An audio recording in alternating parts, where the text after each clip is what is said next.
Welcome back mga kalingap. Mga kaibigan, tayo ay patuloy update dito po sa atin pong pinakasubaybayan.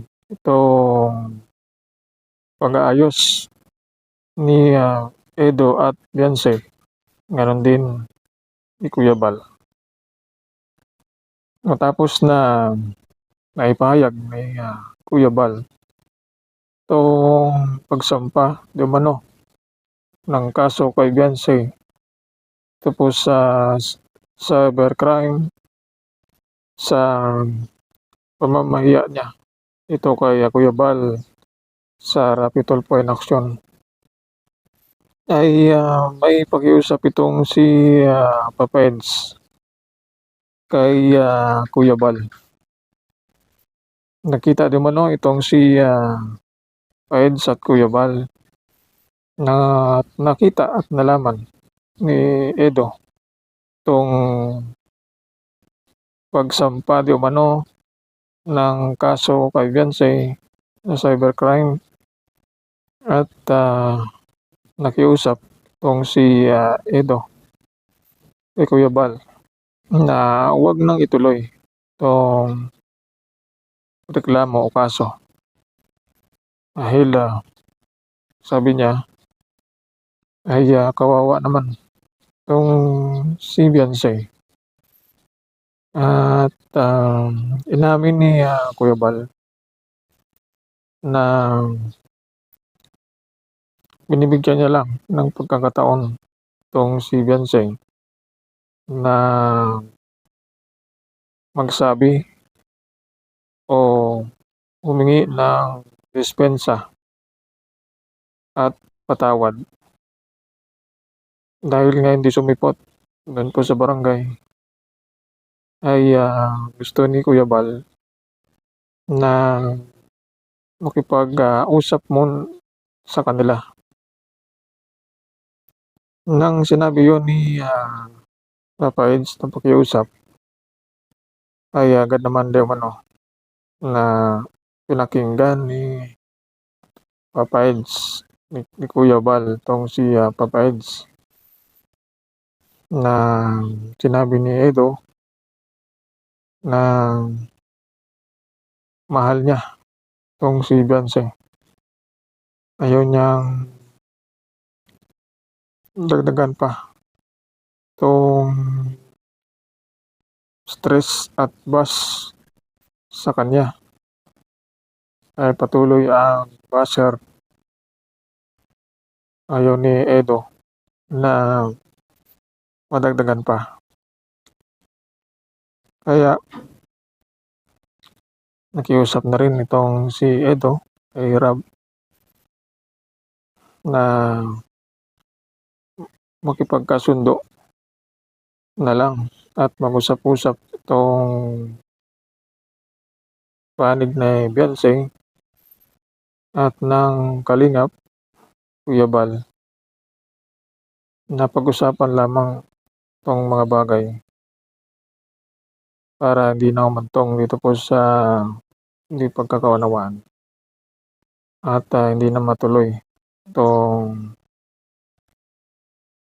plano ni Kuya Bal ito kay Beyonce. Kaya dito natin masasalamin at matutunghayan na itong si Edo ay may malasakit ito kay Beyonce. Kung nakita niya na itong si Edo ay may kasalanan dahil lang doon po sa selos na nangyari sa kanilang dalawa. Hindi matanggap ni Beyonce itong ginawa di umano ni Edo. Pero alam ni Edo ang buong katotohanan tungkol sa nangyari. Kaya para hindi na umabot sa kasuhan ay minarapat na huwag nang paabutin pa sa husgado kung pwede naman na mapag-usapan ang mga bagay na ito. Kaya ito yung tuloy na sinusubaybayan kung kaya ba ni Beyonce itong sinasabi ni Kuya Bal na public apology. Ito ang ating pangatutukan, abangan sa sunod nating update dito po sa ating channel. Kuya Bal na binibigyan niya lang ng pagkakataon itong si Beyonce na magsabi o humingi ng dispensa at patawad dahil nga hindi sumipot doon po sa barangay ay gusto ni Kuya Bal na makipag-usap sa kanila.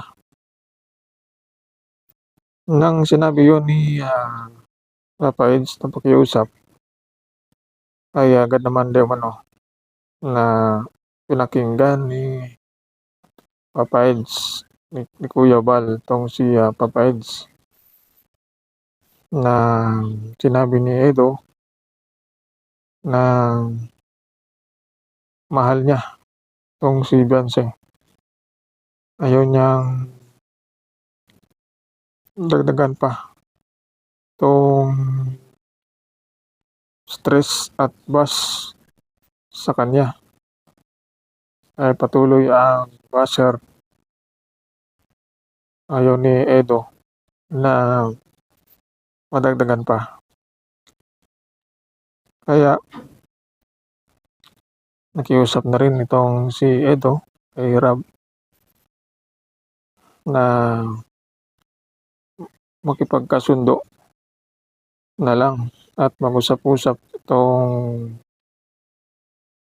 panig na Beyonce at ng Kalingap Kuya Bal na pag-usapan lamang itong mga bagay para hindi na umantong dito po sa hindi pagkakaunawaan at hindi na matuloy itong plano ni Kuya Bal ito kay Beyonce.